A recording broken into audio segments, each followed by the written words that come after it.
40 करोड़ युवाओं की ताकत पर राहुल गांधी का बड़ा दाव। क्या यूपी के चुनावी रण में स्क्रीन का नशा बनेगा सबसे बड़ा सियासी मुद्दा?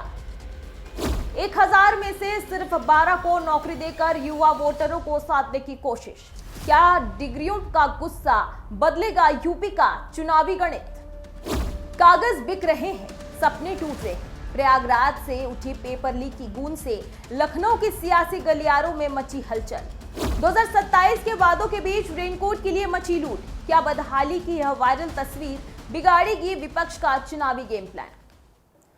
उत्तर प्रदेश की कुर्सी का रास्ता दिल्ली होकर जाता है, लेकिन 2027 की उस कुर्सी की चाबी किसके हाथ में होगी? इसका पहला ट्रेलर प्रयागराज में दिख गया। अब सोचिए कि जिस युवा वोट बैंक को साधने के लिए लखनऊ से लेकर दिल्ली तक रणनीतियां बन रही है, उसी युवा को राहुल गांधी ने आज एक अदृश्य चक्रव्यूह का शिकार बता दिया। रील्स का नशा, गायब होती नौकरियां और बिकते हुए पेपर। क्या 2027 के चुनाव में योगी सरकार की घेराबंदी का यही सबसे बड़ा हथियार बनने वाला है? लेकिन संगम की धरती से जब राहुल गांधी ने 2027 का सियासी बिगुल फूका, तो भाषण खत्म होते होते वहां कुछ ऐसा हो गया जिसने इस पूरे सियासी दांव पर ही सवाल खड़े कर दिए। नमस्कार, आप देख रहे हैं कंटाप न्यूज और मैं आपके साथ श्रेयोशी। लखनऊ की गद्दी का रास्ता प्रयागराज की गलियों से होकर गुजरता है और 2027 के मिशन यूपी का सबसे बड़ा ट्रम्प कार्ड कौन होगा, इसका पूरा ट्रेलर संगम की धरती पर नजर आ गया। अब सोचिए कि जिस युवा आबादी के दम पर 2027 का सियासी तख्ता पलट करने की बिसात बिछाई जा रही है, उसी युवा को आज एक अदृश्य चक्रव्यूह का शिकार बता दिया गया। क्या वाकई 21वीं सदी के इस स्मार्टफोन और रील्स के नशे के पीछे 2027 के चुनाव को प्रभावित करने का कोई बड़ा सियासी खेल छुपा है? लाखों रुपए देकर मिली डिग्रियां अचानक कागज का टुकड़ा कैसे बन गई? 1000 में से सिर्फ 12 युवाओं को नौकरी मिलने का वो कड़वा सच क्या है, जिसने लखनऊ से लेकर दिल्ली के राजनीतिक गलियारों में खलबली मचा दी है? लेकिन ठहरिए, प्रयागराज के इस मंच से 2027 का सियासी बिगुल फूकने के बाद कैमरे के बंद होते ही वहां एक ऐसा तांडव हुआ जिसने राहुल गांधी के इस पूरे दांव पर ही सवाल निशाना खड़ा कर दिए हैं। अब सवाल यह है कि आखिर एक प्लास्टिक के लिफाफे के लिए क्यों भगदड़ मच गई? उत्तर प्रदेश में 2027 का चुनावी रण अब दूर नहीं है और इस रण को जीतने के लिए बिछाई जाने लगी है सबसे बड़ी सियासी बिसात। प्रयागराज की पावन धरती पर जब कांग्रेस नेता और लोकसभा में विपक्ष के नेता राहुल गांधी छात्रों की गूंज कार्यक्रम में पहुंचे, तो उनका सीधा निशाना था यूपी का 40 करोड़ युवा वोट बैंक। लेकिन इस बार भाषण पारंपरिक नहीं था। राहुल गांधी ने एक ऐसा मुद्दा छेड़ा जिसने हर किसी के होश उड़ा दिए। उन्होंने आरोप लगाया कि आज के युवा को जानबूझकर सोशल मीडिया और रील्स के एक ऐसे 21वीं सदी के नशे में धकेला जा रहा है ताकि वो अपनी बदहाली और बेरोजगारी पर 2027 में सवाल ना पूछ सके। जहां तक डेटा की बात है, आपका डेटा छीन लिया जाता है। बड़ी बड़ी कंपनीज को, जियो को, अदानी को, फेसबुक, गूगल को आपका डेटा दिया जाता है और आपको फंसाया जाता है। आपको कहा जाता है जितनी भी आपको रील्स देखनी है, जितने आपको व्हाट्सएप मैसेजेस भेजने हैं, जितना आप इंस्टाग्राम पे देखना चाहते हो, रील्स बनाना चाहते हो, आप बनाओ। भाई और बहनों, ये 21वीं सदी का नशा है।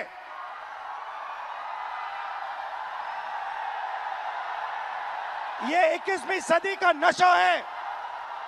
और फिर आपसे कहा जाता है कि ब्लिंकिट में काम करो, ऊबर में काम करो, मजदूरी करो, 21वीं सदी का नशा लो।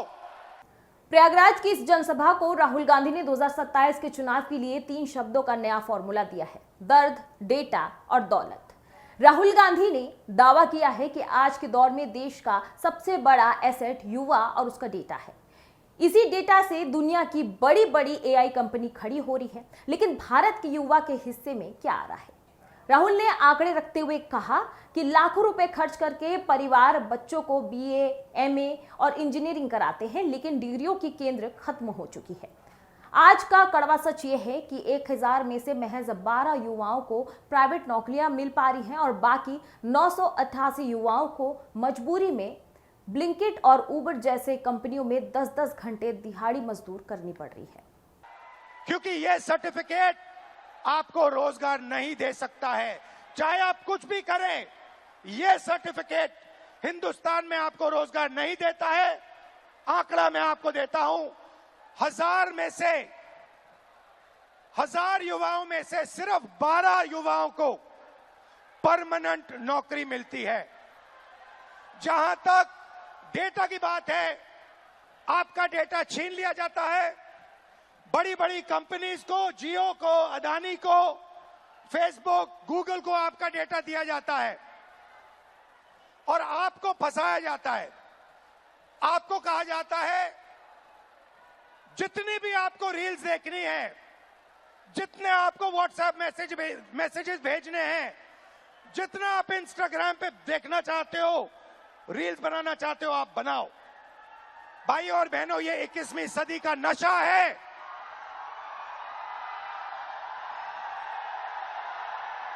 ये 21वीं सदी का नशा है। और फिर आपसे कहा जाता है कि ब्लिंकिट में काम करो, ऊबर में काम करो, मजदूरी करो, 21वीं सदी का नशा लो, मगर तुम्हें नौकरी नहीं मिल सकती, रोजगार नहीं मिल सकता इस हिंदुस्तान में।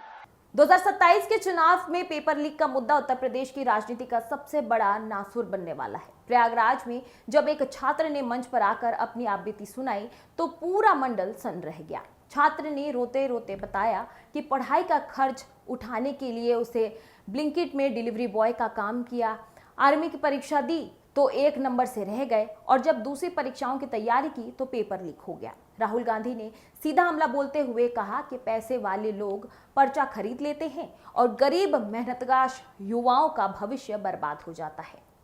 आइए एक युवा की आवाज सुने। ये जो बोलेंगे ये आप सबके दिल में है। ये जो सवाल उठा रहे हैं, हिंदुस्तान का हर एक युवा यही सवाल पूछ रहा है, उठा रहा है। होता हम भी सीट खरीद लेते। आज मैं ब्लिंकिट में काम करता हूँ 10 घंटा, उसके बाद मैं पढ़ाई करता हूँ। इंडियन आर्मी का एग्जाम दिया, 1 नंबर से मैं बच गया। मैं सीट खरीदता, मैं ब्लिंकिट में काम नहीं करता। ये कह रहा है कि शिक्षा लेने के लिए मुझे ब्लिंकिट में बंधुआ मजदूर जैसे काम करना पड़ा और उसके बाद मजदूरी करने के बाद 21वीं सदी की मजदूरी करने के बाद पेपर लीक होता है और कोई अमीर बच्चा, अमीर परिवार पेपर खरीद के मेरे फ्यूचर को खत्म करता है। वहीं राजनीतिक एक्सपर्ट्स का मानना है कि राहुल गांधी का यह दाव सीधे तौर पर 2027 के विधानसभा चुनाव में यूपी सरकार की नीतियों को घेरने की एक सोची समझी रणनीति है। डिग्रियों की बिक्री और पेपर लीक की इस दर्द को कांग्रेस 2027 का सबसे बड़ा चुनावी हथियार बनाने की तैयारी में है, लेकिन इस पूरे सियासी दाव में सबसे बड़ा ट्विस्ट आना अभी बाकी था। संगम की धरती से 2027 का बिगुल फूटने के बाद जैसे ही राहुल गांधी का काफिला रवाना हुआ, पंडाल के भीतर कुछ ऐसा हुआ जिसने हर किसी को हैरान कर दिया। जिस युवा के स्वाभिमान और अधिकारों की बात मन से की जा रही थी, वही युवा अचानक एक दूसरे के खून का प्यासा नजर आने लगा। कार्यक्रम खत्म होते ही आयोजकों की तरफ से युवाओं को रेनकोट बांटे जाने लगे, लेकिन एक रेनकोट हासिल करने के लिए युवाओं के बीच ऐसी होड़ मची कि मर्यादा तार पार हो गई। धक्का मुक्की, छीना झपटी और लात घूंसी, देखते ही देखते पूरा पंडाल भगदड़ का मैदान बन गया।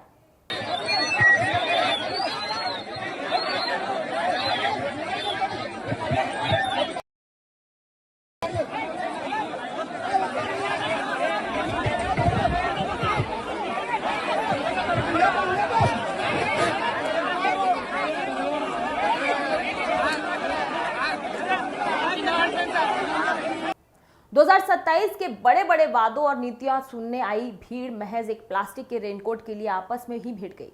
यह वायरल तस्वीरें अब विरोधी खेमे के लिए एक बहुत बड़ा हथियार बन चुकी है। इस दौरान विरोधी नेताओं ने इस मामले पर सीधे राहुल गांधी पर तीखा हमला बोला। उन्होंने क्या कुछ कहा, सुनिए। आज प्रयागराज में श्री राहुल गांधी जी का छात्रों के साथ सीधा संवाद था। छात्रों की बात आती है तो मैं अपने आप को बोलने से रोक नहीं पाता हूं। लखनऊ विश्वविद्यालय छात्र संघ का मैं अध्यक्ष रहा हूं और छात्रों की आवाज को मैंने लगातार प्रदेश में उठाने का काम किया है। प्रयाग में जब राहुल गांधी जी की छात्रों से संवाद की तैयारी चली। आज से 3 माह पूर्व कांग्रेस पार्टी ने करोड़ों रुपए खर्च करके पंडाल बनवाया। कहा गया कि 2 लाख से अधिक छात्रों का रजिस्ट्रेशन होगा। बहुत लंबे समय तक इसका प्रचार प्रसार हुआ, लेकिन राहुल गांधी जी जब छात्रों के बीच संवाद करने पहुंचे तो मात्र कुछ हजार छात्र ही वहां एकत्र हो पाए थे। वो भी कांग्रेस ने धनबल का उपयोग करके एकत्र किया था। मैं राहुल गांधी से 2-3 बातें पूछना चाहता हूं। राहुल जी, आप तो छात्र रहे हैं, छात्रों की बात को भी समझते हैं। क्या आपके मन में झारखंड के छात्रों के प्रति जरा भी लगाव नहीं है? झारखंड में छात्र कितने दिनों से आमरण अनशन पर बैठे हैं। आप वहां नहीं गए, ना उनसे बात की। हिमाचल में युवाओं का क्या हाल है? शिमला में छात्रों के बीच में क्या आप जाने की हिम्मत रखते हैं? या झारखंड में महतो जी से बात किया आपने? आपकी जो दोमुही नीति है, ये प्रदेश की जनता अच्छी तरह समझती है। आप उत्तर प्रदेश में आगामी चुनाव को देखते हुए ओटो की फसल काटने के लिए आए थे प्रयागराज, लेकिन प्रयागराज में संघ लोक सेवा आयोग का, उत्तर प्रदेश लोक सेवा आयोग का कार्यालय भी है। उत्तर प्रदेश लोक सेवा आयोग को आप जिनके साथ गलवैया डाल करके चल रहे हैं, समाजवादी पार्टी की चर्चा करना चाहूंगा। समाजवादी पार्टी के शासनकाल में उत्तर प्रदेश लोक सेवा आयोग का नाम बदल करके वहां के छात्रों ने, प्रतियोगी छात्रों ने उनकी एक विशेष जाति के नाम पर रख देने का काम किया था। देखिए, संवाद कर रहे हैं तो अच्छी बात है, करें, लेकिन जेनजी का जो मुख्य मुद्दा है, जो पेपर लीक हुआ या आज भी हुआ है, झारखंड में भी पेपर लीक हुआ है, वहां तो जा नहीं रहे हैं।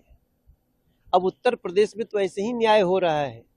तो ये जो डबल स्टैंडर्ड है राहुल गांधी जी का, वो समझ में नहीं आ रहा है। पेपर लीक कानून का समर्थन नहीं किए, इतना कड़ा कानून बना, आपको समर्थन करना चाहिए था।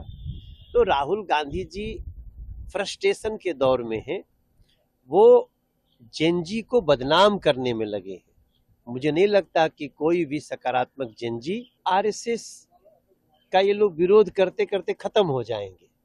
आरएसएस देश के लोगों के लिए, जेनजी के लिए, युवाओं के लिए, किसानों के लिए, गरीबों के लिए, महिलाओं के लिए कैसे उसका सबसे ज्यादा कल्याण हो, उसका कार्य सोच रही है वो आरएसएस। ये फ्लॉप कार्यक्रम था। अगर 55 साल का व्यक्ति युवा के लिए कांग्रेस, तो बाकी युवा कहाँ जाएंगे? आज कांग्रेस को जवाब देना चाहिए। इस कार्यक्रम के बहाने प्रियंका गांधी की बेटी को उनको लॉन्च करना था और कुछ नहीं कहना चाहता है। कांग्रेस का ये कार्यक्रम लंबे समय से जारी चल रही थी, करोड़ों रुपए खर्च हुआ था। 200 सीट मांगने वाली सपा से और समझ सकते इस कार्यक्रम। आज सारा युवा मोदी के साथ था, योगी के साथ था। हमने स्टार्टअप इंडिया दिया है, स्किल दिया है, अर्थव्यवस्था सुदृढ़ किया है। अर्थव्यवस्था ही नहीं रहेगा तो क्या व्यवस्था होगा? जिन्होंने अर्थव्यवस्था चौपट किया था, इसके लिए युवाओं के साथ पूरा जिंदगी हुआ मोदी के साथ। आज के दिन में सदन में चर्चा ऐसे नहीं करते कि काला पर्चा बाहर निकलेगा। इनके समय कितना नकल माफिया, शिक्षा माफिया, जो है माफिया, सेंटर माफिया, घर में कॉपी लिखाना, घर में किताब लिखाना, ये चलता रहा और सभी चलता कि उनको विधायक बनाना, मंत्री बनाना इन लोगों का काम था। जड़ खराब कर रखा था, उस जड़ को आज भी कानून बनाकर और सारे युवा, सारे कांग्रेस का ये जो लाभ हो रहा है उसको देखकर अब सपा को समझना चाहिए। अब सवाल ये उठता है कि क्या युवाओं की लाचारगी इस कदर बढ़ चुकी है या फिर यह अव्यवस्था और कुप्रबंधन का वो नतीजा है जिसने 2027 के सबसे बड़े सियासी कार्यक्रम की शाख पर पट्टा लगा दिया है। 2027 की सियासी जंग की शुरुआत हो चुकी है। एक तरफ रील्स का नशा, पेपर लीक और 1000 में 12 नौकरियां का कड़वा सच है तो दूसरी तरफ एक रेनकोट के लिए सड़क पर मस्ती हुई एक शर्मनाक भगदड़। प्रयागराज की इस छात्रों की गूंज ने यूपी की राजनीति में एक नया उफान तो ला दिया, लेकिन सवाल वही है कि क्या 2027 का चुनाव युवाओं के असली मुद्दों पर लड़ा जाएगा या फिर वादों और भगदड़ की तस्वीरों के बीच देश का भविष्य यूं ही उलझ जाएगा। आपको क्या लगता है हमें कमेंट बॉक्स पे जरूर बताएं। वीडियो को लाइक करें, शेयर करें, हमारे चैनल को सब्सक्राइब करना ना भूलें। तब तक के लिए नमस्कार।